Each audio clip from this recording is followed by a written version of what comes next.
Overheard at Phoenix Airport on September 8th, 2025, a senior Justice Department investigator who personally worked on the Epstein case tells all. Glenn Prager, who has reviewed Epstein itineraries and has interviewed Epstein's victims, drops a bombshell. He says that the DOJ did not want to go after Epstein because he's a CIA asset, that the evidence from his investigation confirms that Bill Clinton was present for alleged rapes on the Lolita Express, and that President Trump was not present for the rapes that Glenn Prager investigated, but that he is protecting a lot of other people that were. How about this whole Epstein thing that's like going on? I worked in that case. I used to interview all the victims. He said, I worked in that case. I used to interview all the victims. And then my picture was 20 to 30 victims in Palm Beach that I was interviewing. 20 to 30 victims in Palm Beach that I was interviewing and dealing with and stuff like that. And then we would go ready to go to trial, and they would flip. So then they would get ready to go to trial, and all those witnesses would flip. I wonder why. Epstein would just pay them off. Epstein would just pay them off. And they were just like these little kids. They pay off their family. They're all broke kids with poor families. That's why Jeffrey Epstein targeted poor kids, because they're easy to pay off. So he didn't target rich kids. He targeted poor kids.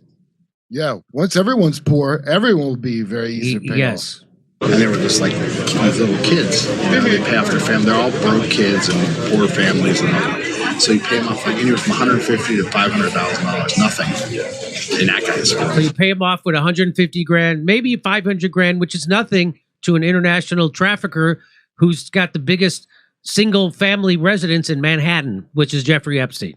Prager there describes how the victims that he interviewed were paid off by Epstein right before going to trial. Prager has worked as an investigator inside the Department of Justice for over 20 years. According to Prager's LinkedIn About page, it says that during the tenure at DOJ, Prager served as an inspector overseeing sensitive investigations involving major DOJ components, including the FBI, DEA, Bureau of Prisons, U.S. Marshal Service, ATF, and the U.S. Attorney's offices. This seems to corroborate what Prager told us. He was tasked with interviewing Epstein's rape victims and investigating flight logs. On his backpack in the airport, we spotted an embroidered FBI patch, which caught the attention of our citizen journalist. I'll tell you this, because no, it's not talked about yet, but it'll soon come out that he was a CIA informant. He was a CIA He wasn't a CIA. Although many have suspected it to be the case, this is the first time a Department of Justice official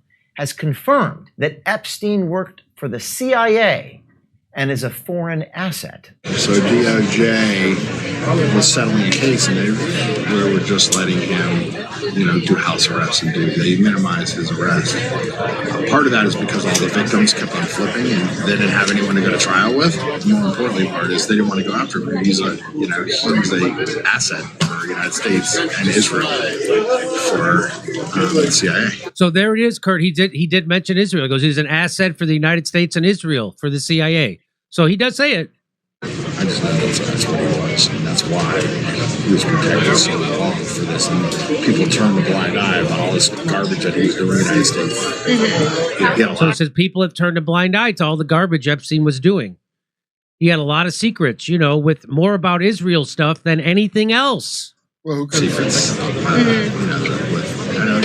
More about Israeli stuff than anything else. I mean, he was doing stuff for Israel and the United States. He was doing stuff for Israel and the United States. He was, he was working for both of them. He's working for both. Glenn Prager, the Department of Justice investigator on the Epstein case, then talks about whether President Trump was involved. Many are trying to tie Trump to Epstein, but what Glenn Prager says is that Trump wasn't present during the inappropriate sexual behavior that he was investigating. But Prager does say that Bill Clinton was, backed up by his experience interviewing the victims and reviewing the Epstein Lolita Express itineraries. Quote, "They killed the Epstein list to protect the Clintons." But they claim that, that Trump's, involved in the rapes and all that stuff, and he wasn't. I mean, I've seen the agendas, I've seen the itineraries, and I've interviewed all the victims. There's never been an instance where Trump was on a plane with these kids and a rape occurred. But that can't be said for Clinton, and it can't be said for others. I remember that it was being killed because I know Clintons were on there. And The Clintons were on there. 100%. And while the Clintons were on the plane, while Bill Clinton was on the plane, there were rapes that occurred. And that's what I'm saying. Trump, although as many flights as there were and all that kind of stuff, and on the island and all that stuff, he was never there during a single alleged rape. But Clinton for sure. And that's where the big cover-up was. So the big cover-up was around Clinton.